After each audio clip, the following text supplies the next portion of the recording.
à 10h30 et ce matin présenté par Florence Sœur. Mais juste avant, nous faisons un dernier point sur l'actualité proche de chez vous. 9h sur le 98 de la bande FM.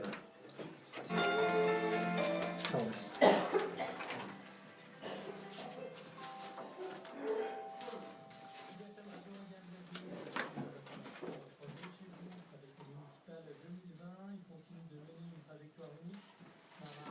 J'écoutais le reportage tout à fait sur l'histoire de France, et là, ça résonne. C'est pas un reportage. Non, mais en bas, l'interview en bas, tout à fait. Oui, mais ça, c'est pas mon souci, c'est pas mon problème. Il le sait, Francky, ça fait depuis 6 ans que c'est comme ça.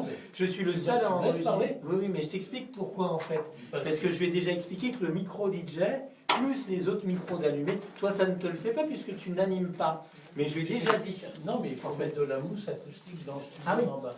C'est ça que je voulais en venir à ça. Bon, ne vous disputez pas, s'il Il n'y a vous plaît. personne qui enregistre comme ça, en fait. Le micro DJ plus les micros invités. Toi, tu n'enregistres que les micros invités. Et je lui ai déjà dit. Non, mais ce qu'il faut mettre, c'est de la mousse. Non, parce que 10h25. Oui, aussi 24, c'est ça que tu veux dire. Mais moi, On va faire des pauses musicales, vous allez voir à chaque fois qu'on change de sujet. Ce qu'il faut, c'est mettre on en a parlé déjà avec Francky. Alors, il faut bien parler devant la pointe du micro. Voilà. Mettez-vous à l'aise.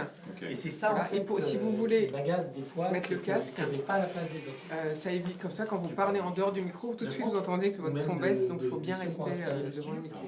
Sinon, il va vous dire, il va vous faire des signes. Ce n'est pas forcément avec l'animateur, c'est pour les invités. Mais ce qu'il faut, c'est que... C'est enregistré les infos aujourd'hui? C'est fini là. D'accord. Et le jeu, c'est annoncé le jeu? Oui. Il y a des gagnants? T'as perdu. Qui t'a perdu? Florence, elle a perdu. Depuis... Tiens, au fait, il faut que je vous donne l'autre jeu, là, les cartons de... Ah oui. Parce que faut que je vous les donne, j'ai oublié hier, lundi. Parce qu'on a un invité qui nous a offert des packs de sécurité pour Internet. Là. Donc on les fait gagner dans l'émission de Christophe. C'est une cinquantaine d'euros, C'est bien obligé de se rabonner après l'année prochaine. C'est un abonnement d'un an, c'est vrai, mais après tu peux l'annuler. Non, mais dis donc, toi. À tout à l'heure, 12h15 pour d'autres informations proches de chez vous. Très bonne journée, à demain. Demain, je serai là puisque je dors à Anguin-les-Bains. Merci la SNCF, vive la RATP. Je sais que c'est pour les retraites, mais ce n'est pas une raison de nous embêter. 90% de grévistes demain. Donc je serai là à l'heure, de 7h à 9h, puisque je dors à Anguin-les-Bains. Voilà, pour tout savoir. Et je crois que je ne suis pas le seul salarié, en tout cas, à rester proche de mon lieu de travail. Même d'autres salariés vont être obligés de débourser il fallait me le de dire, l'argent parce que moi j'ai annulé tous mes payer invités parce que une nuit à vous étiez pas l'hôtel et c'est pas normal. Donc voilà. Demain, en tout cas, ça va être le gros bazar. Je pense que Florence Sœur va en reparler dans le bar de l'économie. Très bonne journée. À demain matin ou sinon à tout à l'heure pour faire un nouveau point sur l'actualité proche de chez vous à 12h15. Oh mince alors, Christophe, vous m'avez fait annuler mon émission de demain. Oui, mais... Fallait me dire que vous étiez là. C'était pas sûr. Donc, vous m'ouvriez les micros, nous on se débrouille après. C'était pas sûr. Oui, mais moi j'ai d'autres choses à faire aussi. Je peux pas m'amuser à ouvrir le micro. Le plus simple, c'est que vous habitez en Anguin. Pourquoi vous habitez loin comme ça? Le micro bien devant vous.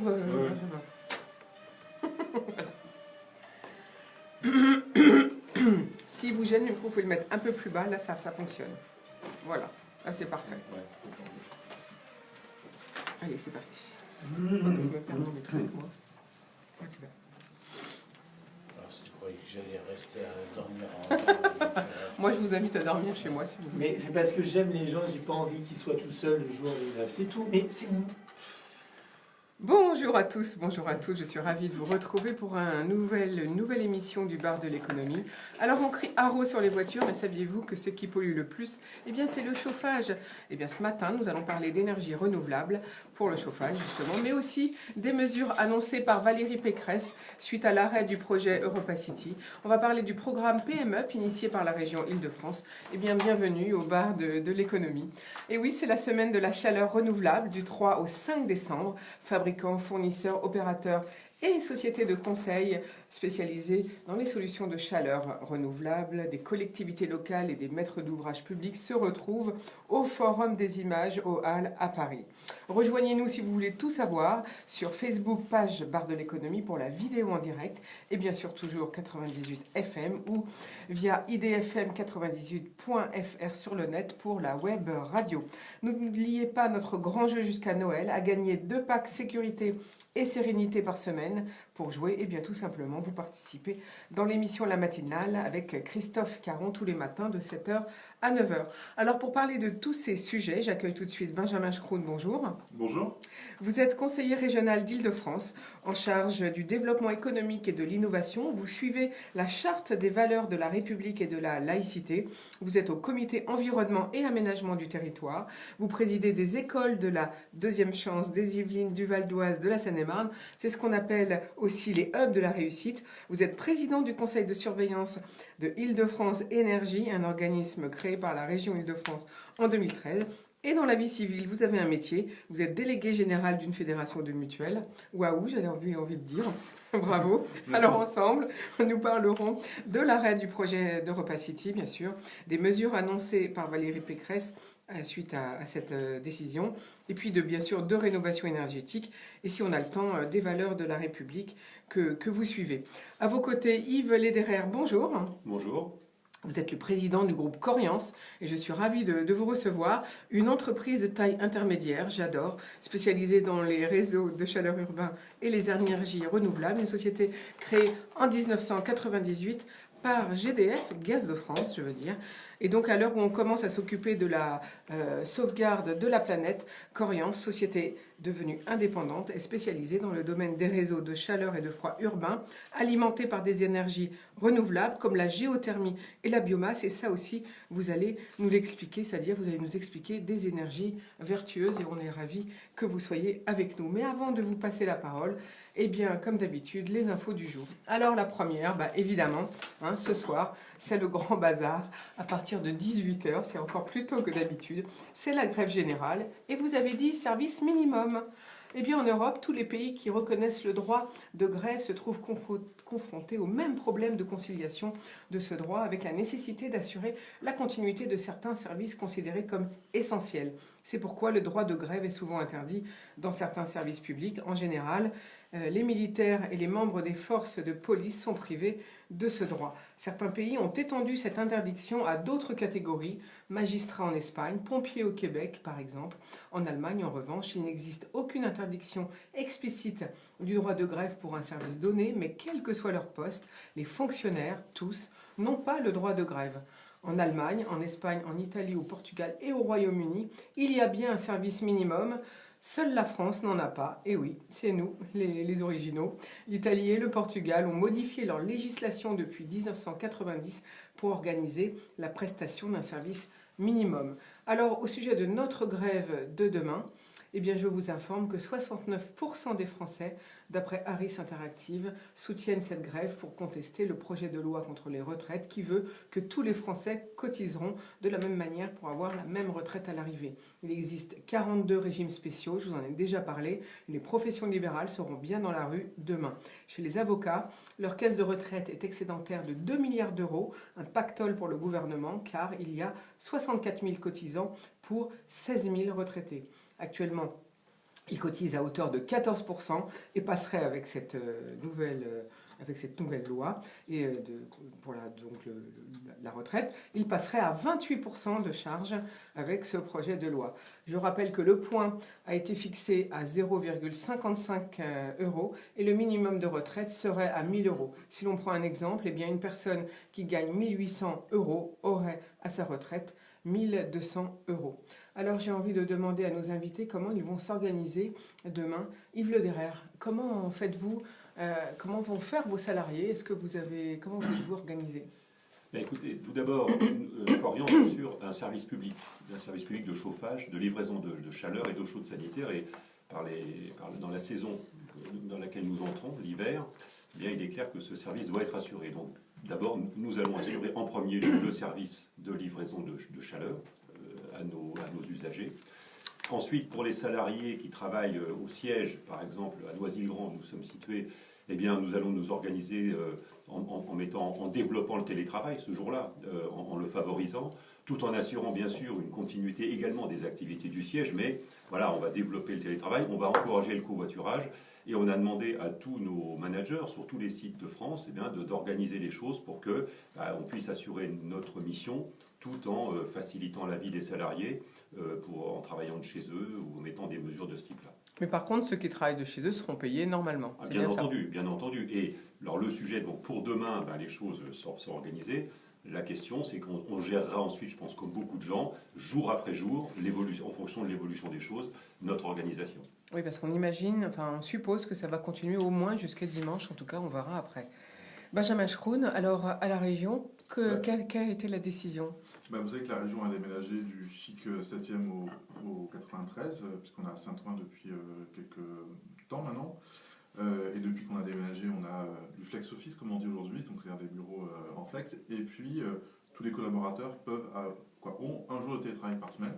Et donc là, demain, l'ensemble des collaborateurs seront en télétravail. On a prévu d'augmenter les flux pour accéder aux serveurs de la région. Et donc tout a été anticipé pour que ça se passe le mieux possible pour l'ensemble des fonctionnaires de la région. Merci beaucoup pour ces interventions. Deuxième info du jour, les centrales électriques au charbon en Bulgarie ne recevront plus un centime européen d'ici à 2 ans. La Banque européenne d'investissement, la BEI, mettra fin au financement des énergies fossiles, gaz, pétrole et charbon après 2021 et elle souhaite devenir à terme la Banque du climat de l'Europe. Selon la nouvelle politique, les projets énergétiques candidats au financement européen devront montrer qu'ils peuvent émettre moins de 250 grammes de CO2 par kilowattheure d'énergie produite.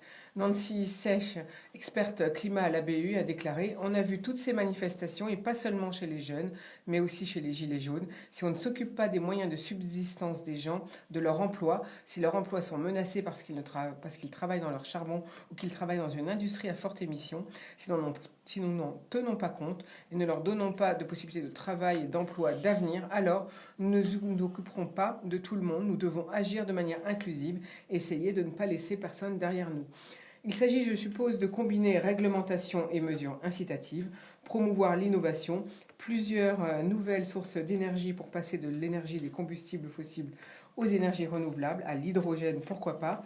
Eh bien, c'est souvent une question de vision et c'est aussi une stabilité en termes de cadre et des incitations appropriées. Yves Le Derrer, ça c'est votre sujet. Absolument. Écoutez, donc, pour nous, c'est une très bonne nouvelle, le fait que les banques cessent de financer l'énergie fossile et en premier lieu le charbon, qui est l'énergie la plus polluante. Donc, en tant que citoyen et en tant que chef d'entreprise d'une entreprise dont la vocation c'est de développer les énergies renouvelables, évidemment, on ne peut que se satisfaire de ce type d'informations. D'ailleurs, Coriance, alors à notre modeste échelle, nous contribuons à cette évolution de l'abandon des énergies fossiles et notamment du charbon. Donc j'y reviendrai peut-être tout à l'heure en parlant d'un projet que nous mettons en œuvre dans le Val d'Oise, à Cergy-Pontoise. Voilà, on va garder le suspense pour tout à l'heure. Merci beaucoup Yves Le Derrer. Autre info du jour, c'est Christine Lagarde qui milite pour une hausse des investissements publics. La nouvelle présidente de la Banque Centrale Européenne a appelé l'Europe à innover et à investir face aux défis économiques et climatiques. Elle a insisté sur les investissements publics, capables bien sûr de soutenir la demande et de maintenir la compétitivité à long terme. Oui, on le sait bien, si le public n'investisse pas, eh bien ça ne fait pas fonctionner l'économie. L'investissement, a-t-elle dit, est un élément particulièrement important pour répondre aux défis d'aujourd'hui, car il s'agit à la fois de la demande actuelle et de l'offre de demain, a-t-elle indiqué. Elle a invité l'Allemagne et les Pays-Bas à utiliser leurs excédents budgétaires pour financer des projets susceptibles de stimuler l'économie en particulier. Les syndicats et les chefs d'entreprise allemands ont lancé un appel commun pour lancer une offensive d'investissement public de 450 milliards d'euros, mais l'hypothèse a été écartée par le gouvernement d'Angela Merkel, qui souhaite maintenir une politique rigoureuse basée sur l'équilibre budgétaire. Christine Lagarde a également annoncé qu'une révision prochaine de la stratégie de la BCE et que les effets de la politique d'argent pas cher pour soutenir la croissance et les prix vont demeurer sous surveillance. Sachez que sa signature à Christine Lagarde sera visible sur tous les billets en euros en circulation et dans la zone euro, 79% des transactions se font en espèces, en billets de banque et en pièces. Pour elle, le rôle de l'institution est de s'assurer que l'euro est sûr et stable. Selon la Banque de France, près de 23 milliards de billets ont été émis dans l'ensemble de la zone euro depuis l'introduction de la monnaie unique en 2002, ce qui correspond à 1,245 milliard d'euros. Donc, le billet de 20 euros représente plus de la moitié de l'ensemble des billets. Alors, Benjamin Schroon, une bonne nouvelle que de pousser les investissements publics. Ah oui, une bonne nouvelle. Alors, déjà, une bonne nouvelle, c'est que ce soit Christine Lagarde qui soit aujourd'hui à la tête de la BCE, une Française, une femme, qui est assez remarquable, puisqu'elle a été patronne du FMI il y a encore quelques temps. Donc ça déjà, c'est une bonne nouvelle. La seconde bonne nouvelle, oui, il faut augmenter les investissements. La puissance publique, en général, elle ne crée pas d'emploi. Elle contribue à ce que l'entreprise puisse créer de l'emploi. Nous, notre vocation, en tant qu'élu, service public, c'est de créer les conditions pour la création d'emplois. C'est vraiment Barthes qui disait ça, les entreprises créent de l'emploi, nous on les aide à en créer. Voilà. Il ne faut jamais oublier ça. L'État ne va pas créer des emplois, ne va pas créer de la valeur ajoutée, c'est les entreprises qui en créent. Justement, je vais vous prendre au mot, puisque tout à l'heure nous allons parler de l'abandon du projet Europa City. On va donc reparler, bien sûr, de l'emploi.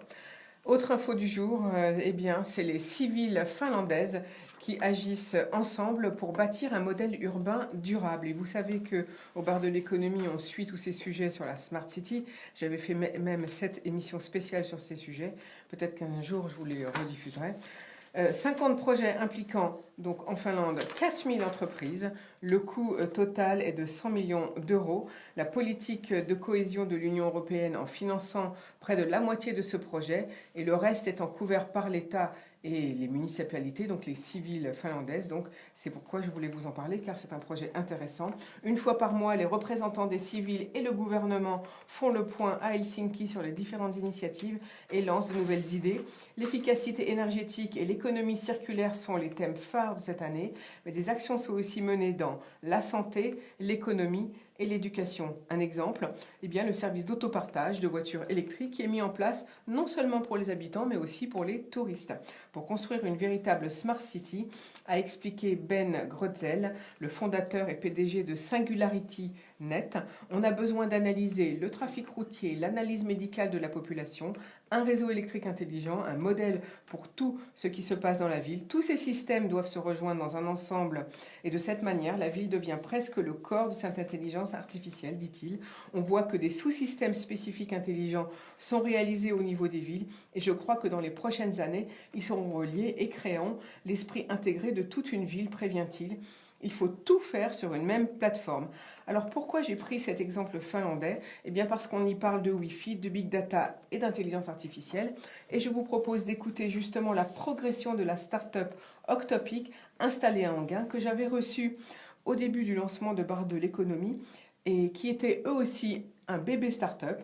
Maintenant, ils ont une croissance de 200%, ils font 4 millions de chiffre d'affaires, ils sont maintenant 44 personnes, ils ont bénéficié du programme de la région Île-de-France, le PME. Benjamin Schroon, vous m'en reparlerez juste après. On écoute son interview, donc l'interview d'Octopic. Subvention du conseil régional via PME. En fait, à partir via cette aide, elle va nous aider à aller à croître et nous installer dans différentes zones. Notamment, on a parlé des États-Unis et du marché européen. Vous voulez partir, vous installer, avoir des bureaux, des antennes. C'est ça, effectivement. Donc, et sans indiscrétion, vous avez obtenu quelle subvention ? On a obtenu 150 000 euros de subvention. C'est une subvention qui doit être remboursable, qui est remboursable. Non, en fait, parce qu'il y a quelle contrepartie ? Il y a des contreparties de type création embauche d'apprentis. Il y a un cadre aussi tout autour qui, cet argent doit servir à un aspect stratégique. D'accord ? Donc c'est l'accompagnement dans la stratégie, dans l'expansion et la création de valeur à l'étranger, la création d'emplois aussi locales dans la région. Ça, c'est les contraintes qui nous sont demandées. Chose que Octopic embauche. Donc voilà, Donc vous étiez déjà venu à mon micro il y a quelques mois. Tout à fait. Vous disiez que vous recherchiez des talents et je me souviens que vous disiez que finalement les talents on les trouve ici en Inde et en Asie. Exactement. Vous allez jusque-là pour les trouver. Exactement. Et finalement, ces gens-là, quand ils travaillent pour vous, qu'ils soient aux États-Unis, en Inde ou en Suisse, mettons, ils restent là-bas sur place ou vous les intégrez dans l'équipe? Non, aujourd'hui, la plupart des profils viennent de s'installer ici. On a une chance chez Topic, c'est qu'on a un taux de rétention salarié qui est très faible. Et ça, c'est un vrai challenge pour les entreprises comme la nôtre de pouvoir garder des salariés chez nous. Donc, ça veut dire qu'aussi, il y a une ambiance familiale qui plaît. Face à nous, on a les gros mastodontes du marché international du big data et l'IA. Et donc non, les salariés viennent s'installer ici, on arrive à les garder. Et d'ailleurs, eux-mêmes cherchent à nous sollicitent pour venir travailler pour Octopic, aussi bien à l'étranger. Mais notre objectif d'Octopic, c'est vraiment de pouvoir créer de la valeur dans la zone dans laquelle on est et d'attirer des profils ici. Alors votre objectif, c'est d'attirer environ 30 personnes, et notamment des doctorants l'année prochaine. Exactement. Est-ce que vous avez, pour pouvoir vous installer aux États-Unis, vous avez identifié et la Suisse? Pourquoi ces deux pays?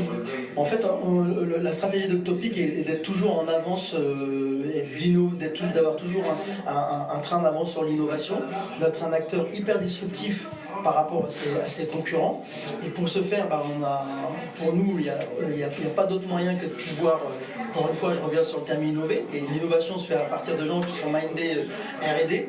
Donc ça, c'est le premier point. Le deuxième, c'est pourquoi la Suisse et pourquoi les États-Unis.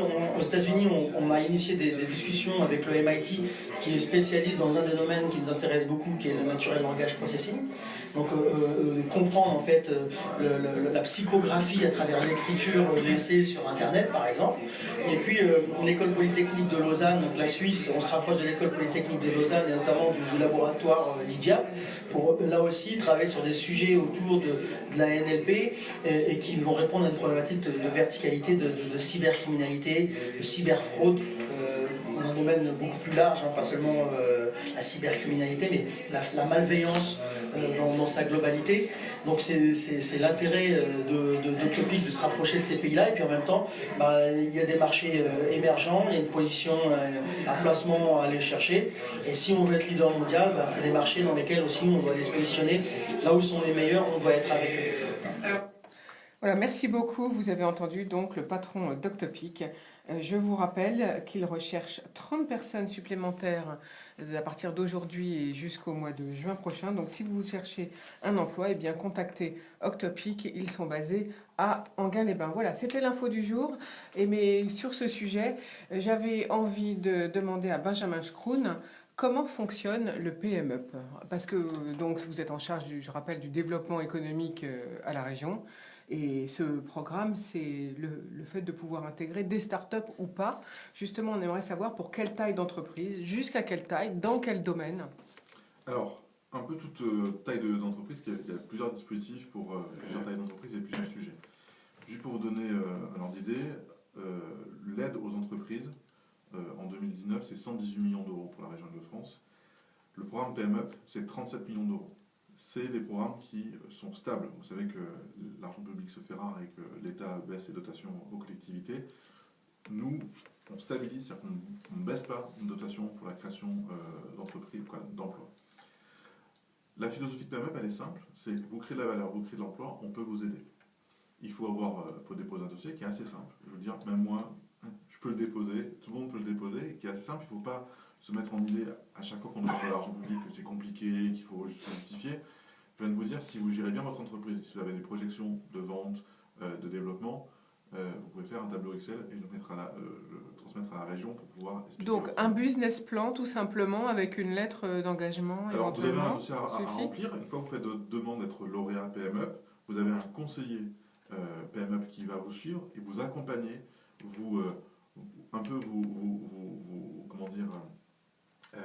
voir avec vous la cohérence de votre business plan, la cohérence de vos envies de création de valeur, etc. Donc il y a du vrai coaching aussi sur ça, jusqu'à l'arrivée en jury. Moi hier j'ai eu un jury PMUP, on a attribué 2,6 millions d'euros d'aide pour 18 entreprises en Ile-de-France. Alors après j'ai toujours un regret, c'est que Moi, j'ai la conviction que, et c'est aussi les chiffres qui me disent, que la croissance économique de la région de France se fera par la Grande Couronne et se fera par la Val d'Oise. Le Val d'Oise, c'est le département le plus jeune de France, métropolitain. Et je suis toujours un peu rageur de voir qu'il y ait aussi peu, ou pas assez plutôt, de dossiers du Val d'Oise. Donc en Val d'Oise, j'entends bien ce que vous dites, on n'est pas bon, on n'est pas bon.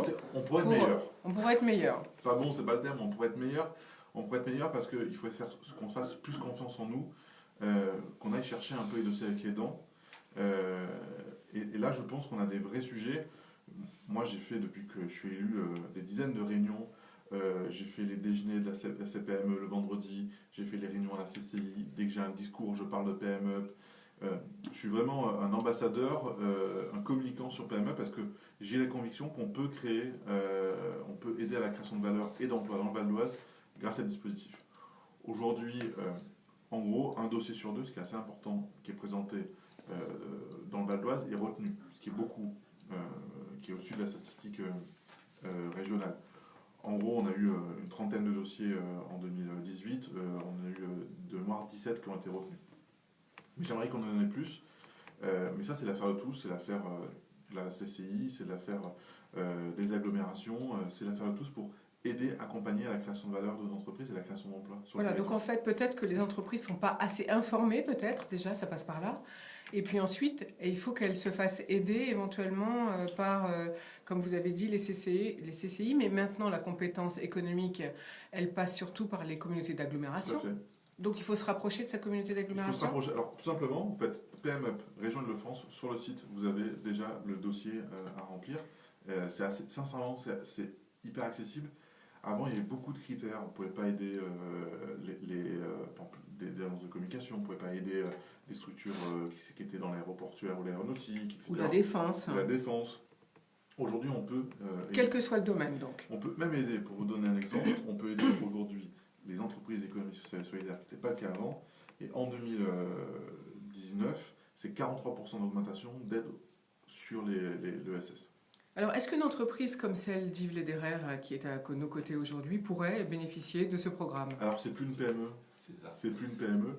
Il y a d'autres dispositifs, mais c'est plus une PME. Donc, une PME, c'est limité en termes de volume. Voilà, donc quelles sont les limites? PME, donc moins de 50 millions d'euros. Moins de 50 millions de chiffre d'affaires. C'est le chiffre d'affaires, c'est voilà, pas le nombre de personnes. Alors, après, vous avez aussi... alors, vous avez PME et TPE. TPE, c'est pour les petites entreprises, donc à partir de 1 salarié, où là aussi on peut accompagner. Vous avez InnovUp, qui va jusqu'à 1 million d'euros pour de l'innovation. Donc on a plein de dispositifs. Donc une ETI, par contre, elle peut faire InnovUp. Alors une ETI qui est dans l'industrie. Comme par exemple Yves Lederer. Voilà, on peut l'accompagner par exemple sur l'industrie 4.0 avec le plan Smart Industrie qu'on a mis en place, que j'ai fait voter, parce que je l'ai porté il y a maintenant 2 ans, à la région, où on a engagé 300 millions d'euros sur 5 ans d'investissement auprès des PME et des ETI. Le but est de faire passer des PME en ETI sur l'industrie. Alors on a bien compris qu'avec ce programme PMUP ou TPUP, la contrepartie, c'était l'embauche de salariés, c'est bien ça? Création de valeur, création d'emploi. Voilà, c'est la seule contrepartie. Quand vous prêtez de l'argent, enfin je veux dire, c'est pas un prêt en fait finalement, c'est un don. Oui. Donc il n'y a pas de remboursement demandé. Non. Ok. Il y a des justificatifs, parce qu'on a Là je pense qu'on a été très clair. des taux d'intervention suivant les sujets, mais sur ça, vous créez l'emploi, vous créez la valeur, venez taper aux portes de la région pour qu'on puisse vous accompagner dans votre projet.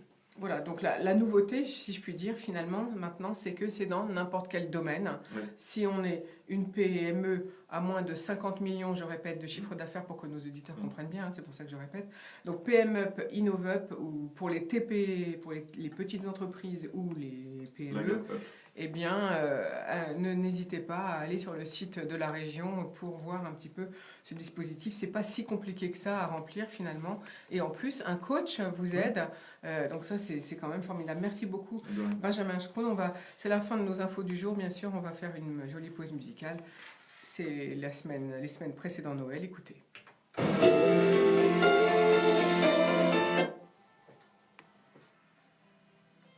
Là, on baisse. Si vous voulez entendre la musique, c'est au casque parce que à cause de Facebook. Là on ne nous entend pas, mais on continue à nous voir. Voilà, C'est on ça. continue à nous entendre sur Facebook. D'accord. Oui, je peux pas couper et je laisse. Non, mais c'est drôlement bien ce. Alors, j'ai pas demandé le montant moyen des dossiers. 173 000 euros d'aide, montant moyen, et ça va jusqu'à 250 000. D'accord, c'est 250 000, ok. Je note. Et il y a un jury quasiment tous les mois. C'est de la musique ou c'est de la parole? Je sais pas. Not literally, but Ah, tu l'as pas although calé. maybe they did, I don't know. Bah, tant pis. But Elizabeth had such great love, as we all. Bah, change de autre chose, hein. Il y a trop de barlotte là. Tiens, je pense que ça va donner des idées pour à partir du mois de janvier. Oui, j'ai vu la liste écolo d'ici. Le programme. Ah, j'ai pas vu. Je t'enverrai, c'est oui, au municipal. On va créer un écoquartier à Anguin. C'est connu, on a du foncier pour créer un écoquartier. Comme à Bessancourt, on va créer 2000 logements. Une école, etc. Il y a plein de trucs. Il veut qu'on finance la rénovation énergétique. Oui, on veut bien, mais enfin, c'est pas la vocation, c'est la région, c'est l'État. Tu vois vraiment que... Ah bah, si tu peux me le passer et me la noter. Ouais. Parce que si jamais il nous appelle pour qu'il passe au micro, que je... Ah bah, je te le fais passer tout de suite. Non, mais en me la notant, en me disant ça, c'est la région, Ah, d'accord. ça, c'est, tu vois. Moi, je te fais. Ouais, parce que moi, il va falloir que je me cadre sur tout. Ça me fait un boulot, ça encore. Mais ça y est, je commence à avoir des demandes. Ah ouais. T'as qui ici pour aussi? Non. Je commence à avoir des demandes de candidats D'accord. pour les municipales du Val d'Oise. Mhm. Donc, ça y est, il faut que je commence à modifier les programmes. Bon, c'est intéressant comme Oui, simplement, média, je pense qu'on va faire une tranche horaire spécifique. Et puis, parce que je veux pas être la seule à interviewer, donc il faut que je vois le président qui... Parce que moi, je ne veux pas interviewer, les gens d'Anguin. C'est pas à moi de les interviewer. Je veux bien faire tous les autres, mais ceux Oui. d'Anguin, il faut que ce soit quelqu'un d'autre que moi. Il y a quelques sujets aux alentours. Hein. Au moment aussi, ça va être rigolo. Oula. Qu'est-ce qui va être rigolo? Après le reste ici. Dans l'agglo, c'est pas l'agglo, c'est Sanois, ça va être. Je pense que c'est pas une élection facile. Enfin, le plus difficile pour s'y retrouver, c'est qu'il n'y a plus d'antenne par parti finalement. Chacun, ils font tous des groupes. C'est très compliqué. Les municipales sont globalement assez compliquées. Bah, surtout quand on a c'est vraiment politisé, partisan dans les grosses villes. Qu'est-ce que tu nous as passé là C'est quoi le titre que tu nous as passé? Bill Evans. Dans les petites villes, il n'y a pas de. D'où la primo sortant qu'on avait identifié dans cette soirée. Ouais, c'était rigolo, parce que la soirée on était. Tu connais, tu vois qui c'est, Frédéric Davy, le patron de l'IFOP. Il a fait un sondage auprès de 10 000 personnes, hein, c'est un sondage, c'est un très gros, ouais. sur les envies de vote au municipal. Et en fin de compte, ceux qui ont le plus gros taux d'envie de garder le maire sortant, c'est l'électorat En Marche. Ah oui. Qui n'a pas de maire. Qui n'a pas de maire. Oui. Et C'est drôle. C'est genre 73%. Ouais. Ah oui, d'accord. Et l'étude était intéressante pour ça. Et en fait, ça montrait que les gens, ils étaient. Donc, à part accident industriel, c'est-à-dire que le maire qui a fait n'importe quoi, Oui. qui a loupé un gros dossier, qui fait vraiment des grosses bêtises, les gens ils sont dans la continuité. Bah, pourquoi abattre un truc qui fonctionne, hein, faut dire. Et puis, comme tout le monde, ce qui est intéressant, c'est le direct. Ouais, Les oui. gens sont intéressés par ce bien qui est sûr, direct. bien sûr. Le maire, c'est la proximité. C'est la personne qu'on peut croiser De au toute façon, marché. on parle de mégalopole et tout ça, mais les gens sont pas tout à fait d'accord avec d'être en mégalopole. Hein. Parce que ce qu'ils veulent, c'est le contact direct. Ou alors sinon, il va falloir des référents par quartier. Avec les CIQ, t'as un peu ça, avec les comités quartiers. Ouais. C'est déjà compliqué. Mais c'est compliqué pour les gens. Parce qu'après, ça fait une masse. Oui, mais puis généralement dans ces réunions, comme quand tu fais du budget participatif ou l'agenda 21, c'est quand même toujours les mêmes. Ah bah oui. C'est Ceux qui n'ont pas de problème. Ceux qui n'ont pas de problème, ceux qui ont... Bon, on y retourne, parce que là on papote, mais il faut quand même qu'on prenne l'antenne. Nous voici de retour au bar de l'économie. C'était une jolie pause avec Bill Evans. Aujourd'hui, je suis en compagnie de Yves Lederer, président du groupe Coriance, une entreprise de taille intermédiaire spécialisée dans les réseaux de chaleur urbain et d'énergie renouvelable, et de Benjamin Schroun, conseiller régional d'Île-de-France, en charge entre autres du développement économique et de l'innovation, et puis aussi président du conseil de surveillance de Île-de-France Énergie. Alors, premier sujet avec vous, enfin second, puisqu'on vient de parler de PME. On peut peut-être d'ailleurs, Benjamin Schroun, rappeler que les montants moyens accordés par la région aux entreprises. Pour la gamme PME, c'est 173 000 euros d'intervention moyenne. Et le maximum qu'on peut demander. 250 000. Voilà, pour une entreprise, je rappelle, de PME de maximum 50 millions de chiffre d'affaires. Alors, première question que j'avais envie de vous poser. C'est donc l'arrêt du projet Europa City. Reparlons-en. Finalement, vous, qu'en pensiez-vous de ce projet ? Moi, j'ai toujours été sceptique. J'ai même fait une tribune en 2016 pour me poser la question, est-ce que Europa City allait bénéficier au Val d'Oisien ?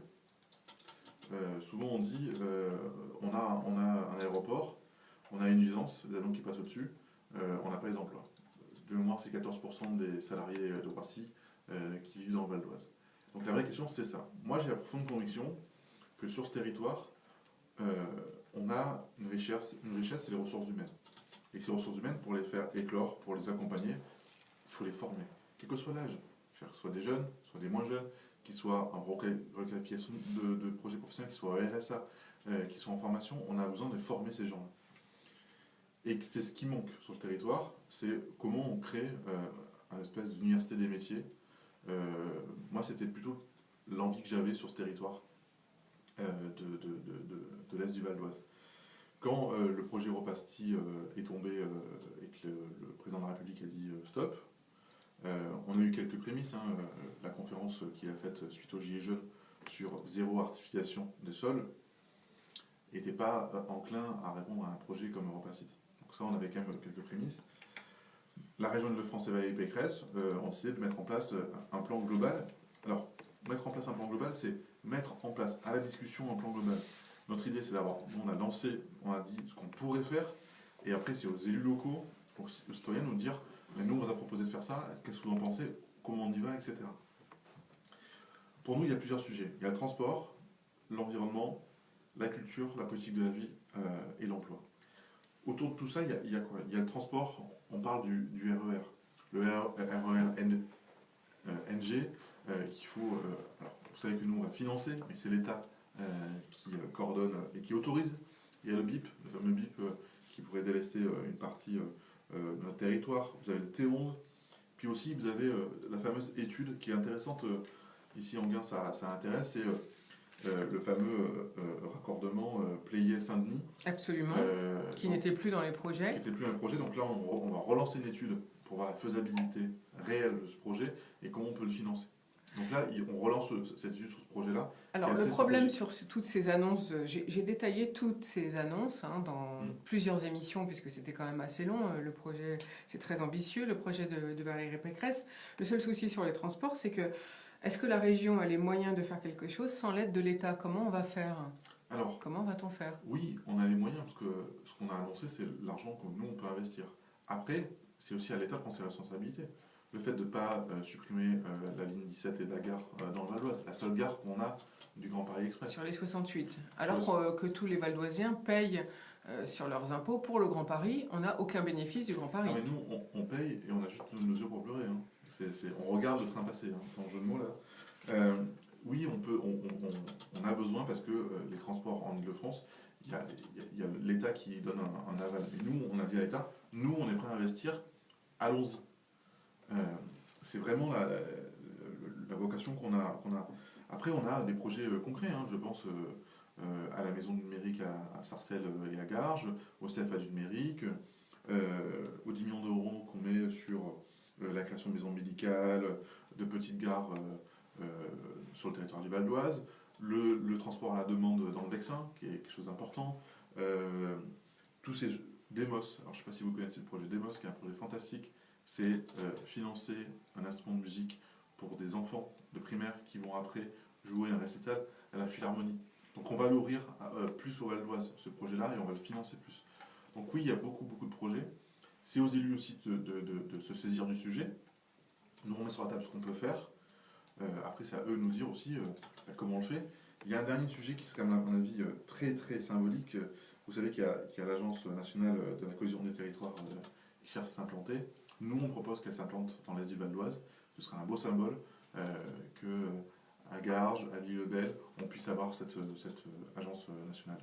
Alors, deux choses. Vous avez entendu les réunions qui se sont passées à Gonesse. Les citoyens étaient présents. Il y avait au moins 2000 personnes dans la salle où moi j'étais d'ailleurs. J'ai passé plusieurs interviews de ces citoyens qui ont parlé quand même. La synthèse, c'est nous, on veut ces 10 000 emplois. Alors, comment faut-il faire pour faire venir est-ce que vous, la région, vous allez aider et qui allez-vous aider pour faire venir encore plus d'emplois, notamment dans cette zone? Par exemple, est-ce que vous allez soutenir le CEVO pour qu'il continue? C'est quand même grâce au CEVO. Par exemple, on a quand même plus de 1200 industriels étrangers qui sont installés en Val d'Oise. Enfin, étrangers ou pas d'ailleurs. Moi, je suis un partisan du CEVO parce que je défends chaque année le budget et j'amende aussi parfois le budget de la région pour maintenir la subvention du CEVO qui est aux alentours de 850 000 € par an. Le CEVO a une compétence remarquable sur l'implantation d'entreprises, notamment au Japon, où on a un taux d'implantation d'entreprises japonaises dans le Val d'Oise qui est assez remarquable.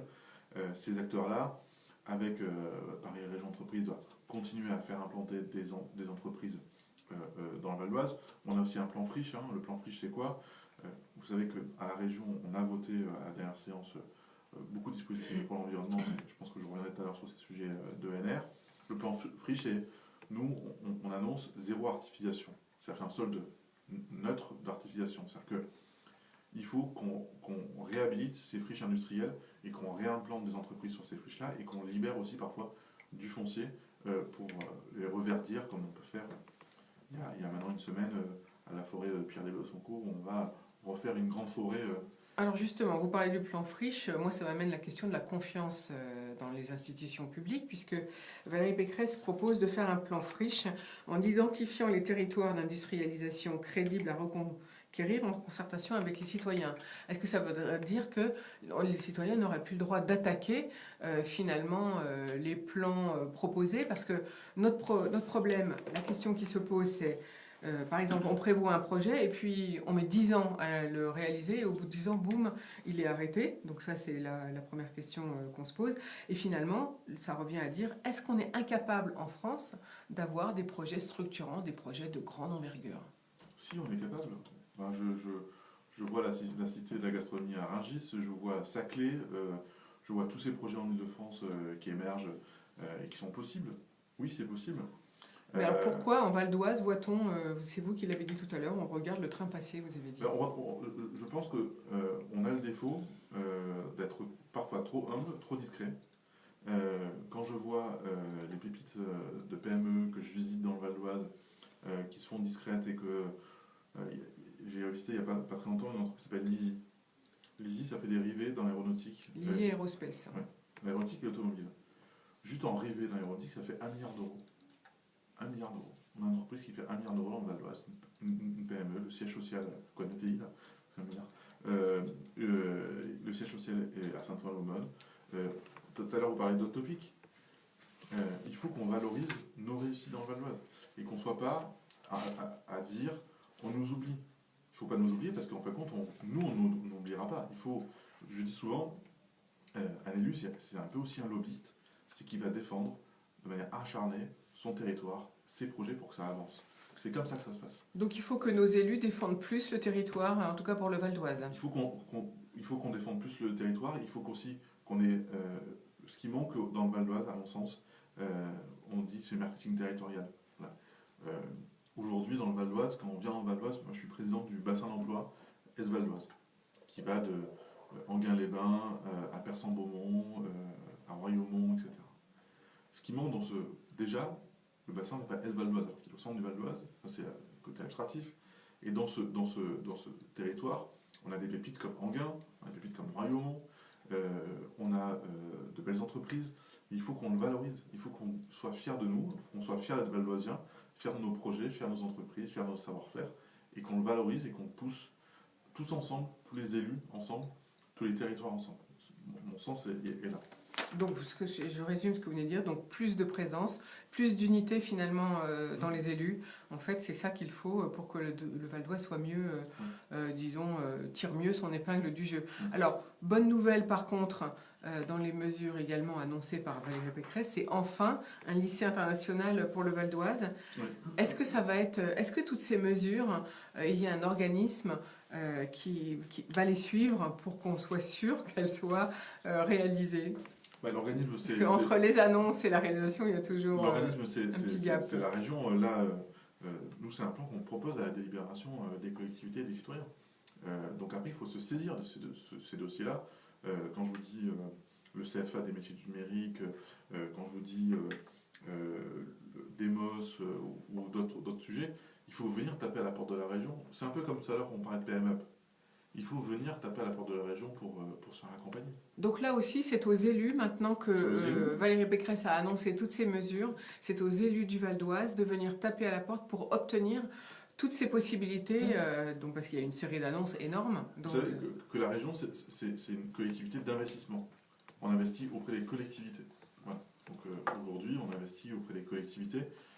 Quand on fait un CAR, un contrat d'aménagement régional, j'en ai validé un il n'y a pas très longtemps d'1 million d'euros, c'est la collectivité qui va nous demander, poser ce dossier pour qu'on l'accompagne dans l'aménagement de son territoire. Bah écoutez, on va passer l'info, grâce à vous, on passe l'info au bar de l'économie.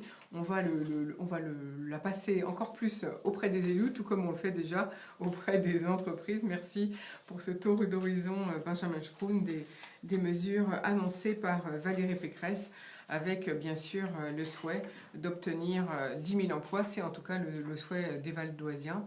Alors, les projets d'envergure, est-ce que vous croyez qu'on peut en proposer un nouveau, et notamment sur l'est du Val d'Oise? Est-ce que ça peut encore germer? Est-ce qu'on peut rejaillir sur certaines bonnes idées qu'il y avait dans ce projet Europa City? Est-ce qu'on peut rebondir? Oui, on peut rebondir. Alors déjà, il y a un premier sujet d'environnement. Il faut faire de véritables études sur ce fameux triangle de Gonesse et les terres qui sont polluées, pas polluées. Voilà. Donc là, il y a un vrai travail d'études sur ça. Après, pourquoi se limiter à 10 000 emplois? On se dit 10 000 emplois, il faut créer 10 000 emplois. Vous savez en économie, Schumpeter dit la destruction créatrice. Créer 10 000 emplois, il ne faut pas que ça en détruise à côté. Donc comment on crée 10 000 vrais nouveaux emplois? Comment on accompagne 10 000 Valdoisiens vers l'emploi? C'est le vrai sujet. Et ça, aujourd'hui, sincèrement, quand je visite une entreprise, je n'ai pas une entreprise qui me dit j'ai besoin d'ouvriers, j'ai besoin de cadres, j'ai besoin d'ingénieurs. Les emplois sont là. C'est plutôt les formations qui ne sont pas en adéquation ou les gens qui font accompagner la formation dans mon sens. Merci beaucoup pour ce tour d'horizon, Benjamin Schroun. On va faire une nouvelle pause musicale et puis après on change de sujet. On va parler d'énergie et d'énergie renouvelable.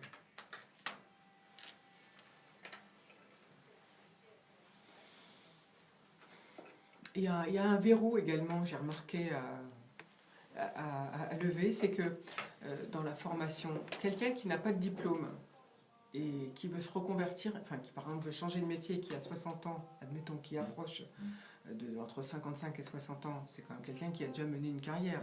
Et bien si la personne elle veut rentrer dans un métier de la fonction publique, du fait qu'elle n'a pas de diplôme, si elle gagne un certain salaire, elle va se retrouver bloquée.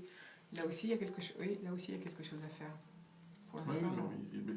Moi, je suis persuadé. Enfin, moi, j'ai repris des études en 2012 parce que j'avais fait 10 ans de carrière. Je me suis dit, allez, je vais en mettre un coup de diplôme.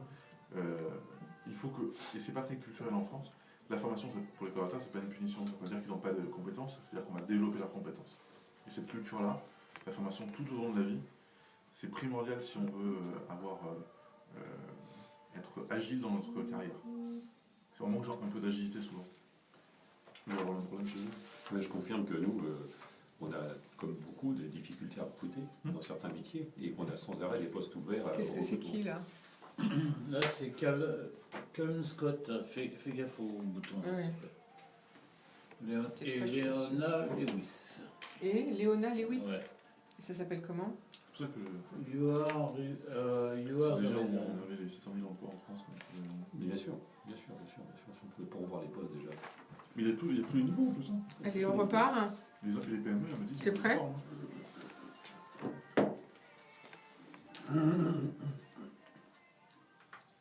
Nous voici de retour au bar de l'économie. Aujourd'hui, je suis toujours en compagnie de Benjamin Scroun, conseiller régional d'Île-de-France, élu en charge du développement économique et de l'innovation, entre autres, mais aussi des valeurs de la République et de la laïcité, et puis du comité environnement et aménagement du territoire. Vous êtes aussi président du conseil de surveillance d'Île-de-France Énergie. Et puis à nos côtés, Yves Lederer, président du groupe Coriance, une entreprise de taille intermédiaire spécialisée dans les réseaux de chaleur urbains et d'énergie renouvelable, créée en 1998. Alors on va parler justement maintenant d'énergie après cette pause musicale faite par Colum Scott et Léona Lewis avec leur titre You Are the Reason. Yves Lederer, expliquez-nous un petit peu ce groupe. Comment a-t-il pris son indépendance, puisqu'au départ, c'était une filiale de GDF, Gaz de France? Tout à fait. Alors, en fait, Coriance, je vais dire que, comme vous avez parlé de start-up en début d'émission, en fait, nous sommes une ex-start-up, parce que nous avons été créés ex nihilo par Gaz de France en 98. Moi-même, j'ai rejoint la société, nous étions 4. Donc, c'était vraiment une start-up. Et nous avons, alors bien sûr, sous l'égide de Gaz de France, dont nous étions filiales, on a commencé à développer cette société et créer une histoire de croissance, en fait, puisque cette croissance ne s'est jamais démentie depuis la création jusqu'à aujourd'hui, et nous travaillons tous les jours pour que ça continue. Est-ce que dès le départ, vous vous êtes dit il faut la spécialiser dans les énergies renouvelables? Oui, alors ça c'est un peu, je dirais entre guillemets, la chance ou l'intuition que nous avons eue, c'est qu'en fait, dès le début, Coriance, sa vocation, c'était de s'implanter sur le marché français du chauffage urbain. Et donc, dès le début, nous avons identifié que ce mode de chauffage était le mode privilégié pour valoriser les énergies renouvelables. D'ailleurs, le premier gros réseau que nous avons gagné, le premier gros réseau de chaleur que nous avons gagné, c'est celui de Meaux, en Seine-et-Marne, où en fait, un des plus gros réseaux européens alimenté par géothermie. Donc nous sommes dès le début, je dirais, tombés dedans, tout petit, et depuis nous n'avons fait que développer effectivement ces réseaux de chaleur alimentés à base d'énergie renouvelable, ce qui fait qu'aujourd'hui, alors que nous sommes un acteur moyen, je dirais, du secteur, et sachant qu'il y a des gros acteurs bien plus gros que nous, mais nous sommes le leader, nous en sommes fiers, dans le domaine de la valorisation des énergies renouvelables par l'intermédiaire des réseaux de chaleur. Alors expliquez-nous un petit peu ce que ça veut dire en langage clair, parce que ça paraît un peu opaque. Qu'est-ce que vous appelez... je sais que vous travaillez autour de la géothermie et de la biomasse en particulier, et puis vous allez nous dire aussi si au niveau de la recherche et du développement, vous pensez trouver d'autres types d'énergie. Moi, je sais que les Asiatiques, je crois que c'est les Japonais ou les Coréens réfléchissent, notamment, bien sûr, on connaît tous les panneaux photovoltaïques, avec utiliser mieux le soleil. En tout cas, déjà, la géothermie et la biomasse, expliquez un petit peu à nos auditeurs qu'est-ce que c'est et comment ça se réalise. Alors déjà, globalement, quand on parle d'énergie renouvelable, il faut rajouter le terme énergie renouvelable et de récupération. Parce que le troisième source d'alimentation, donc je vais revenir après sur la biomasse et la géothermie, mais il y a une troisième source qui est la récupération d'énergie à partir de l'incinération des déchets. Donc c'est très important parce qu'en fait, dans les questions, on ne peut pas faire ça partout, mais là où il y a des usines d'incinération, eh bien, on peut récupérer l'énergie fournie par cette incinération et qui donc dans le passé était perdue.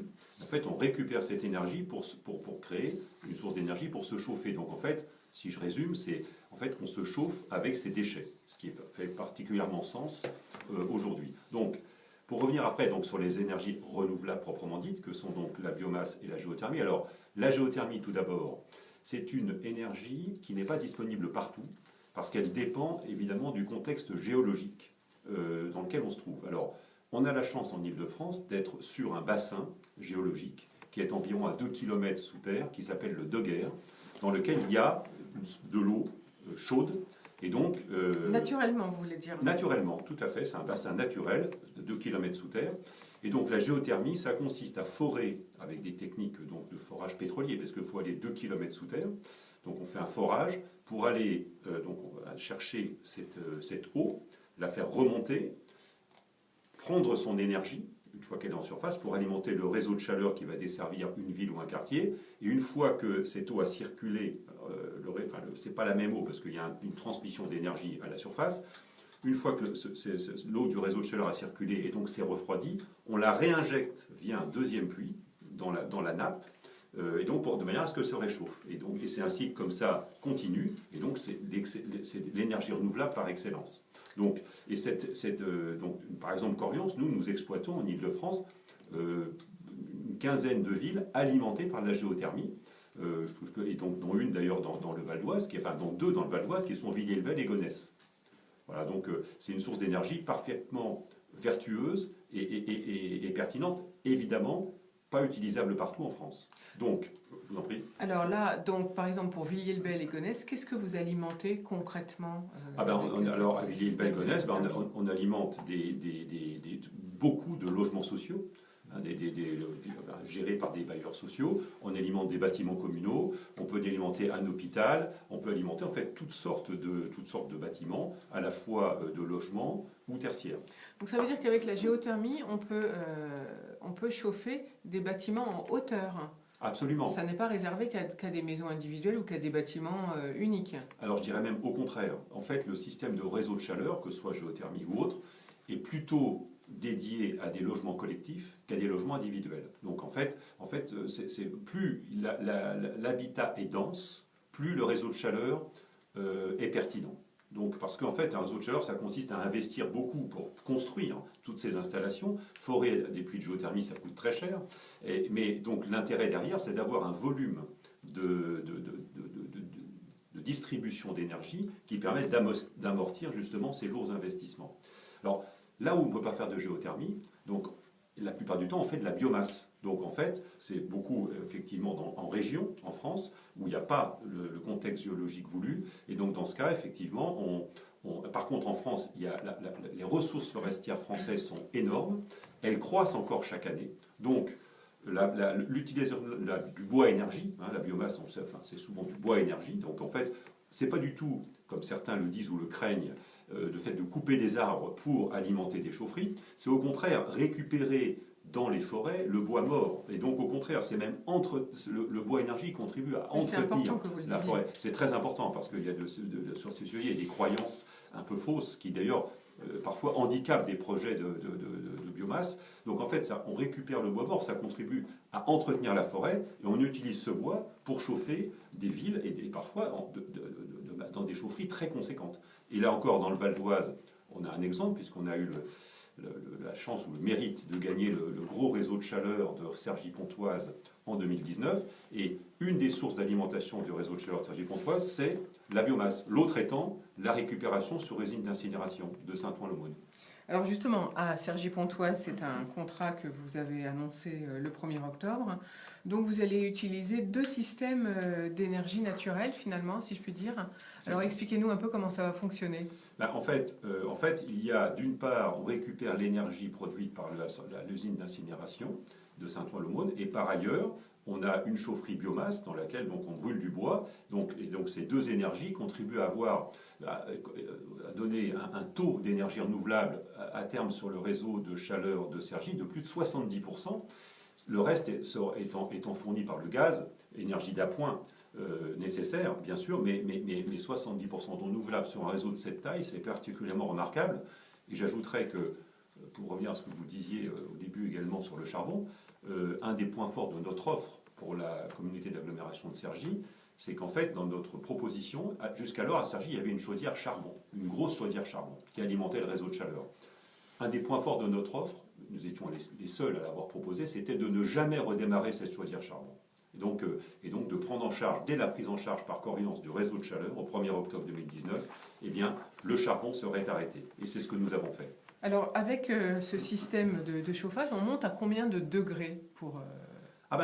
si vous voulez... Parce que vous dites qu'en complément, il faut quand même un petit peu de gaz. Mais en fait, si vous voulez, au niveau du logement, les gens qu'on chauffe, il n'y a absolument aucune différence avec tout autre mode de chauffage.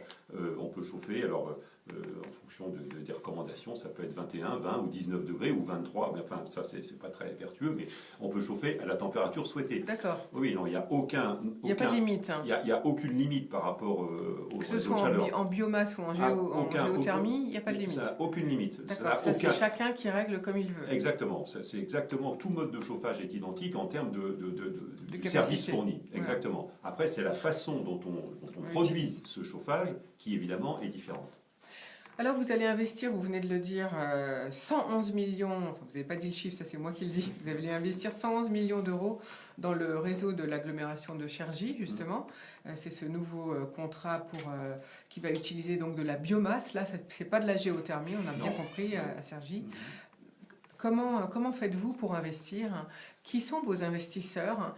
Est-ce que vous faites partie de programmes où vous faites aider par la région? Est-ce que vous allez voir des investisseurs? Comment ça se passe? Alors, d'abord, donc, je dois préciser que Coriance a quitté Gaz de France, en fait, parce que, on disait tout à l'heure, nous avons été créés par Gaz de France, nous nous sommes développés au sein de Gaz de France, mais en 2008, à l'occasion de la fusion entre Gaz de France et Suez, la Commission européenne, lorsqu'elle a mené son enquête de concurrence, a identifié que Coriance devait être cédé par le nouveau groupe, donc GDF Suez, maintenant devenu Engie, pour continuer à jouer son rôle d'acteur indépendant et apportant de la concurrence sur le marché français du chauffage urbain. Donc nous avons pris notre indépendance en 2008 et nous sommes aujourd'hui adossés à un fonds d'investissement, infrastructure, c'est-à-dire un fonds long terme, qui attend des rentabilités tout à fait modérées et qui a comme vocation d'investir lourdement en France et en Europe dans les énergies renouvelables. Et donc, il a décidé d'investir dans Coriance pour justement favoriser cet investissement dans les énergies renouvelables. Donc, en fait,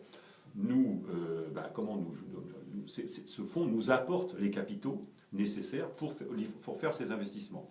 Alors, au niveau des subventions, effectivement, là, il y a un lien avec la région, parce que tous les projets de développement ou de création de réseaux de chaleur alimentés à partir d'énergies renouvelables bénéficient de subventions qui sont attribuées par l'ADEME, l'organisme qui a cette vocation, et par les régions, et notamment la région Île-de-France par exemple, quand nous avons des projets de raccordement, par exemple de nouveaux immeubles ou de lycées à des réseaux de chaleur, évidemment alimentés par des énergies renouvelables, nous sollicitons, avec succès, la région et l'ADEME pour subventionner ces projets. Alors, on va continuer avec l'exemple de Cergy-Pontoise parce que c'est un très bon exemple. Donc, vous investissez 111 millions d'euros. Vous allez refaire les canalisations. Jusque-là, il faut Là, en l'occurrence, oui, parce que ces canalisations sont en très mauvais état. Le réseau de chaleur de Cergy-Pontoise est tristement célèbre pour les problèmes de fuite de réseau qui ont lieu chaque hiver, et donc fuite qui entraîne évidemment une interruption potentielle de services de chauffage et d'eau chaude sanitaire pour les habitants. Donc évidemment, en termes de services publics, c'est pas vraiment à la hauteur. Et donc, dans le projet également que nous avons proposé à la communauté d'agglomération et qui maintenant figure dans notre contrat, on doit remplacer un grand nombre de réseaux, les rénover pour évidemment à l'avenir que ces fuites cessent. Alors du coup, ça c'est un investissement sur combien d'années? 20 ans. 20 ans. 20 ans. Le Il contrat faudra fait 20 ans pour renouveler tous les réseaux? Non. Il faudra 20 ans pour amortir l'investissement que vous allez faire. Non, mais les premiers travaux sur les renouvellements de réseau vont intervenir dès l'été 2020. Alors on a pris le service en octobre 2019. Vous venez de signer le contrat. Donc voilà. Mais dès l'été 2020, on attaque les premiers tronçons de rénovation de réseau. Merci beaucoup Yves Lederer. On revient avec vous dans quelques minutes. On va faire parler Benjamin Scroun, s'il vous plaît, parce que vous aussi, vous êtes concerné par l'énergie, puisque vous êtes président du conseil de surveillance d'Île-de-France Énergie. Et là, vous avez signé le 13 novembre ce que vous appelez la convention Récif. Expliquez-nous un peu, peut-être, à qui s'adressent ces programmes énergie faits par la région, de nouveau, et puis qu'est-ce que c'est ce programme Récif? Alors, deux éléments. Il y a une semaine maintenant, on était en séance à la région, on a voté plusieurs plans qui concernent les ENR, un plan solaire, un plan méta, un plan hydrogène. Et là, on est en train de voter le budget. Oui, l'ENR, ça veut dire énergie naturelle renouvelable. Tout à fait, on va excusez-moi. Ouais. Énergie naturelle renouvelable. Donc, on va largement augmenter le budget. Quand je vous dis largement, c'est très significativement, puisque sur 2020, c'est plus 73% d'augmentation du budget. On passe de 26,5 millions d'euros par an d'investissement dans les ENR à 46 millions d'euros. Donc, solariser, on va dire, sans lycée, pour pouvoir lancer des projets de méthanisation. Et on va débloquer aussi des sommes, c'est-à-dire qu'avant, on pouvait intervenir jusqu'à 1 million d'euros, on passe à 1,5 million d'euros sur des projets agricoles, à 2 millions d'euros sur les projets non agricoles. On va mettre sur la méthanisation 10 millions d'euros, donc on va multiplier par 2,5 les investissements. Donc là, on investit largement sur les ENR. Donc là, les appels à projets, qui doit répondre? Alors, ça peut Qui peut répondre? des entreprises, des sociétés de développement de ENR, des collectivités quelquefois qui montent avec des SEM, tous les acteurs qui vont produire des ENR demain. Moi, il n'y a pas très longtemps, alors Île-de-France Énergie va aussi, dans ce cadre de ce budget-là, investir. C'est-à-dire qu'on pense que c'est bien de donner des subventions, c'est encore mieux si nous, on prend des parts au capital des sociétés de développement. Pourquoi? Parce que c'est capital, il y a de la rentabilité. Si on crée de la rentabilité, on fait un effet de levier. Je donne un exemple. On a mis 1 million d'euros dans un projet de méthanisation en Seine-et-Marne. Le taux de rentabilité, c'est 8%. Donc je vais pouvoir dégager des marges pour pouvoir investir dans d'autres projets. On pense que c'est parfois plus intelligent d'être actionnaire, dégager des recettes, pour pouvoir plus investir. Bien mieux utiliser l'argent public. Alors, au niveau des énergies renouvelables, vous en avez identifié des nouvelles, je veux dire, puisque là, on parlait de biomasse et de géothermie. Alors, nous, quels sont les axes de la région? Il y a des gros sujets de méthanisation avec les agriculteurs. C'est les entrants, ça va être les déchets agricoles. Il en sort souvent des extrants qui deviennent on va dire, des éléments, par un mot ce matin, des éléments pour mettre sur les par exemple, les panneaux photovoltaïques. Excusez-moi, des engrais, voilà. Les extrants deviennent des engrais pour les agriculteurs, donc c'est un circuit vertueux. Les entrants sont les déchets agricoles, les extrants deviennent ces produits-là. Et là, par exemple, dans un projet en Seine-et-Marne, c'est un projet d'un bimétha, donc c'est 2 unités de méthanisation. Ça va être du gaz pour 1000 bus par an en Seine-et-Marne. Donc le gaz peut être... voilà. Le gaz avec la méthanisation peut être un vrai sujet. Dans le Val d'Oise, avec les agriculteurs du Vexin, on a des vrais sujets à explorer.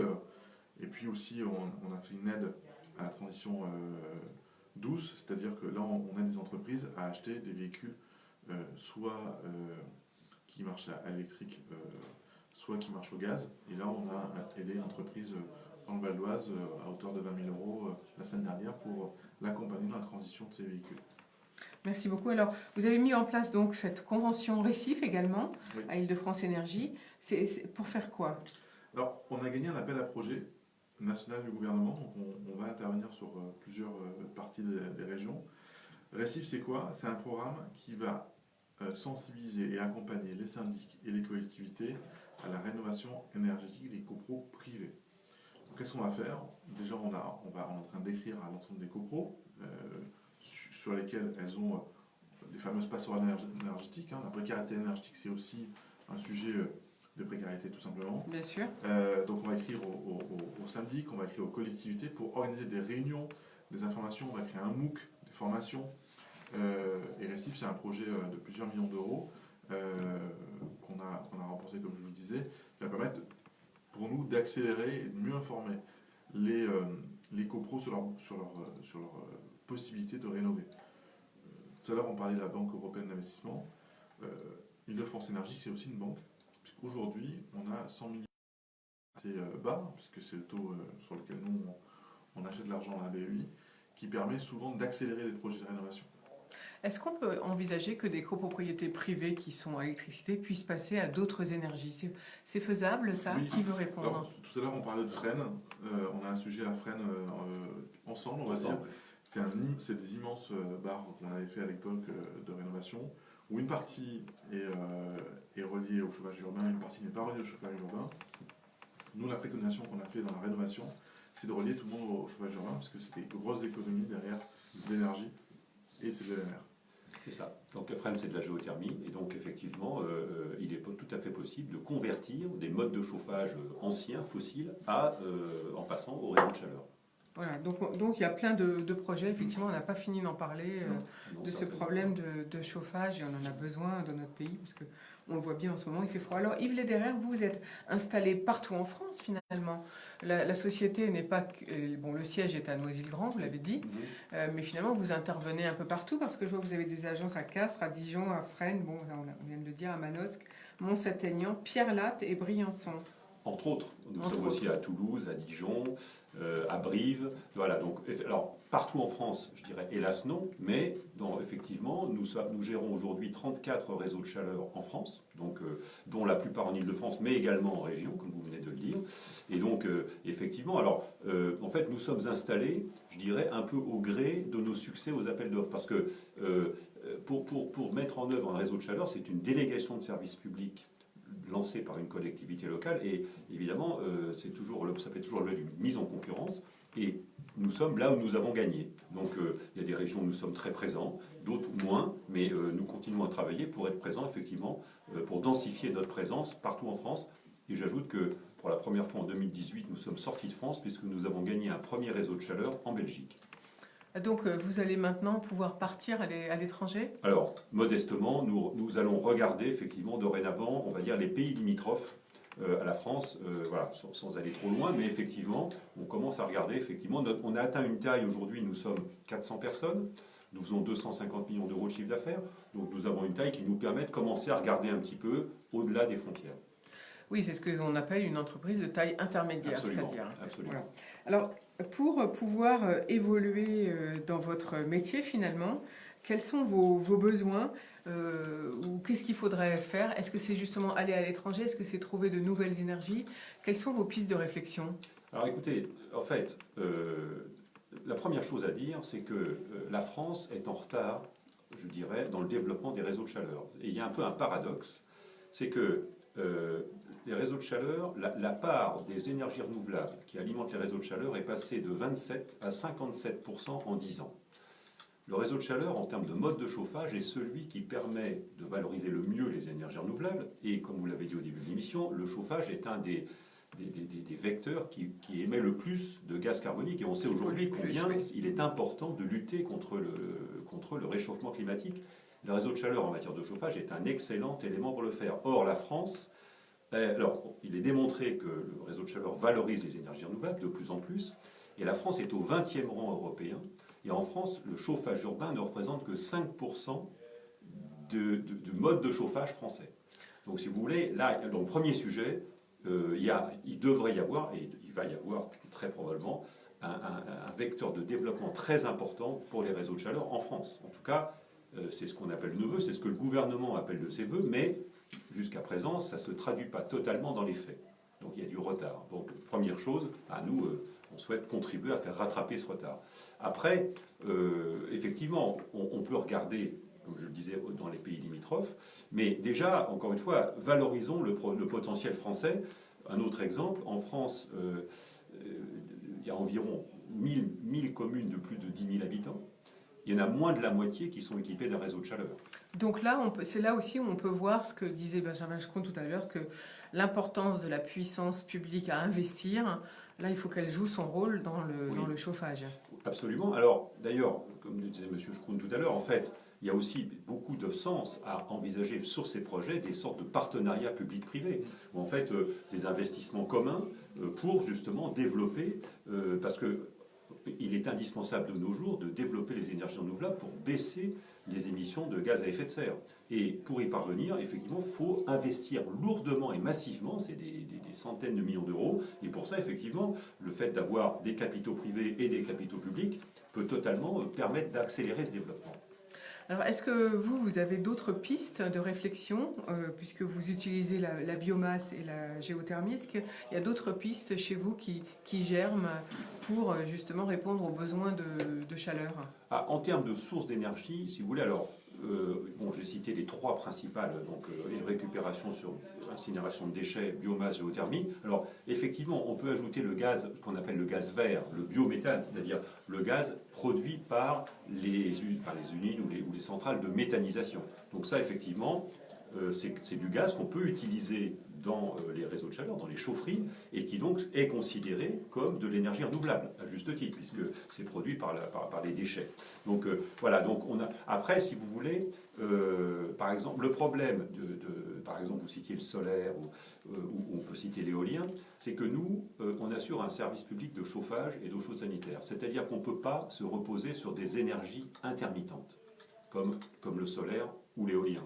Donc nous, il nous faut des énergies continues, parce qu'on ne va pas dire aux gens, on va moins vous chauffer ou plus vous chauffer parce qu'il n'y a pas de vent, il n'y a pas de soleil. Donc effectivement, nous, il faut qu'on ait des énergies permanentes. Et donc, dans ce sens, effectivement, aujourd'hui, ce sont celles qu'on vient de citer qui sont pertinentes. Pour l'instant, on ne sait pas capter la chaleur du soleil, on ne sait pas la garder. C'est ça, il y a un sujet de mais stockage. Peut-être que ça viendra, le si, stockage un de ces jours. Peut-être, mais en tout cas, nous, si vous voulez, à la taille de Coriance, nous n'avons pas de direction de recherche-développement, parce qu'on ne peut pas se permettre de consacrer de l'énergie, du temps, etc.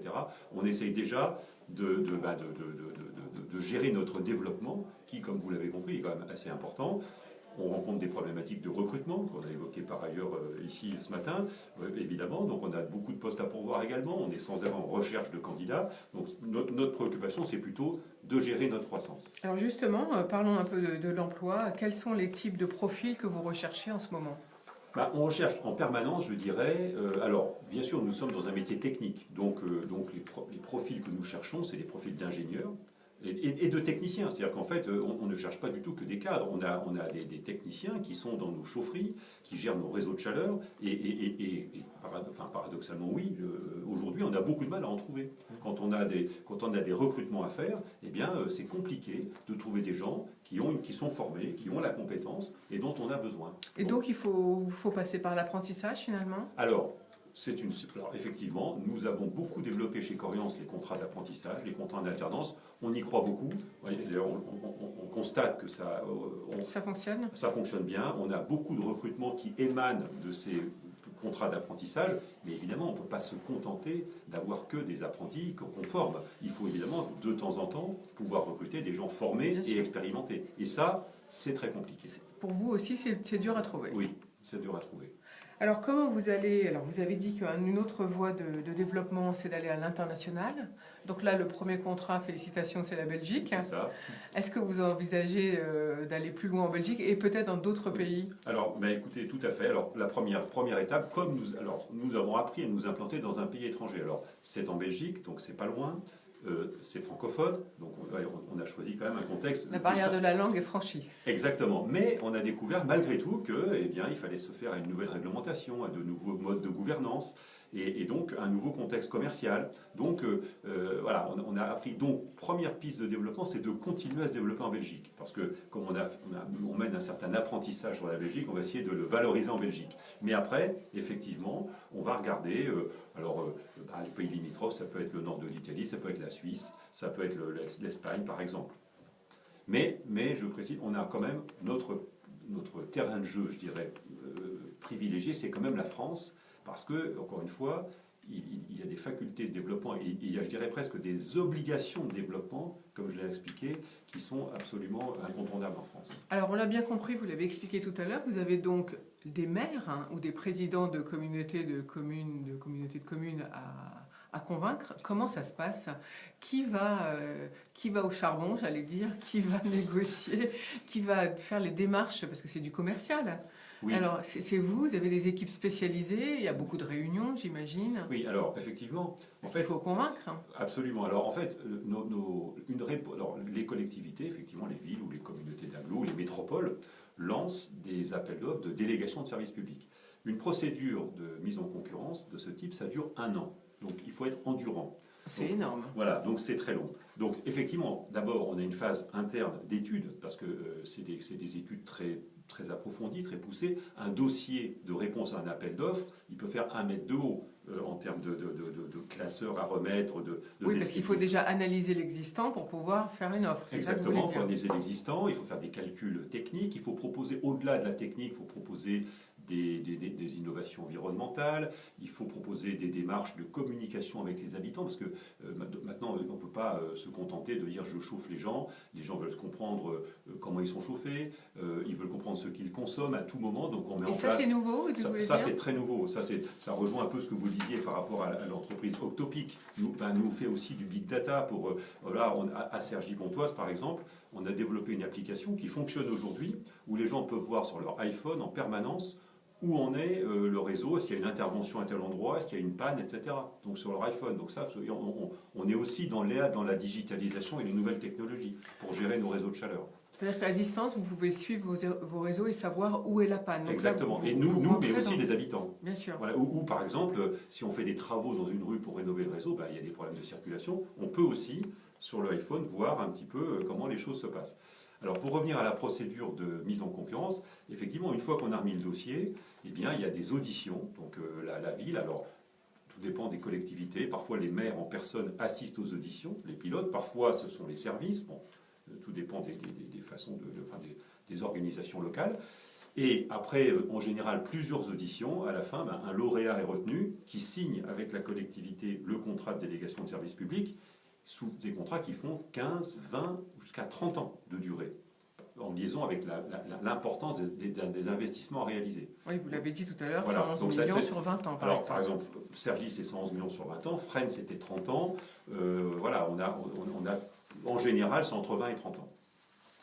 Et vous avez dit que vous mettiez de la digitalisation dans le suivi de ces consommations. Est-ce que ça va jusqu'à monter dans les appartements où on peut... Alors, non. Parce qu'en Asie, par exemple, oui. il y a des résidences où on incite le syndic à installer des programmes de consommation pour voir si d'une année sur l'autre, dans les appartements, on ne consomme pas moins.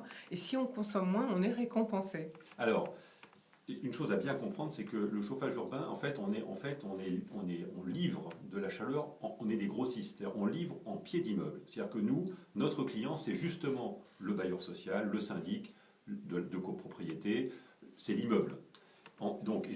C'est là, mais à ce niveau-là, quand même, évidemment, on suit les consommations, on suit ce qu'on livre et on suit ce qui est consommé. Par contre, la répartition ensuite au niveau individuel de logement, ce n'est pas dans notre contrat. C'est un contrat passé par chaque immeuble avec un prestataire qui, lui, effectivement, doit mettre en place des outils de suivi de chaque appartement. Nous, on s'arrête en pied d'immeuble. On livre en gros en pied d'immeuble.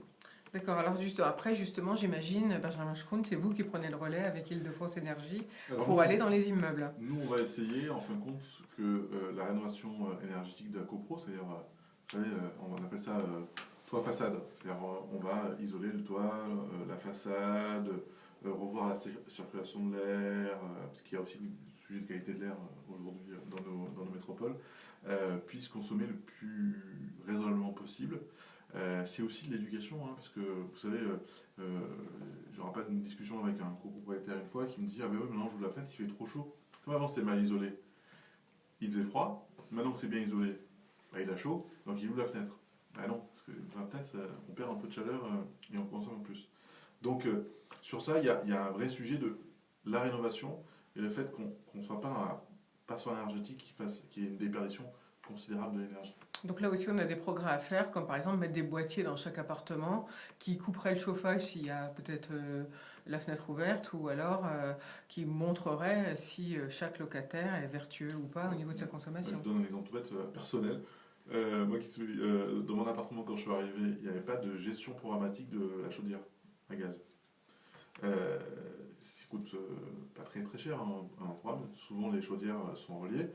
Et moi, j'ai un programme qui coupe à minuit. Donc vous l'avez fait installer. Je l'ai fait installer. Ça me programme la fermeture et l'ouverture du chauffage. Et j'ai consommé quasiment la moitié de ce que consommaient mes... Donc vous avez fait 50% d'économie à titre personnel. Oui. Donc on a encore du progrès à faire. Il nous reste 1 minute pour conclure. Alors en conclusion, quel message voudriez-vous faire passer ? Qui commence ? Benjamin Schroun. Aimons Val-d'Oise, défendons-le. Merci beaucoup. Yves Lederer. Je dirais développons les énergies renouvelables au travers des réseaux de chaleur. Voilà, donc écoutez, en tout cas, si notre émission va s'achever, si vous souhaitez bien comprendre un petit peu tout ce qu'on peut faire en énergie renouvelable, il y a du travail et il y a matière à faire dans toutes nos communes. Réécoutez cette émission via Facebook. Je vous rappelle que c'est la page barre de l'économie. Et puis je vous rappelle notre jeu qui va durer jusqu'à Noël. Vous avez un pack sérénité et un pack sécurité à gagner par semaine. Allez jouer avec Christophe Caron dans son émission de 7h à 9h le matin. Il sera justement là pour vous faire gagner demain matin. Quant à moi, non, je vous retrouverai vendredi parce que demain, je n'ai pas de technicien pour animer mon émission. Donc, je vais vous souhaiter une très belle journée. Bon courage surtout pour demain. Merci à nos invités du jour de leur présence aujourd'hui. Et d'ici là, portez-vous bien. Je vous embrasse. Au revoir.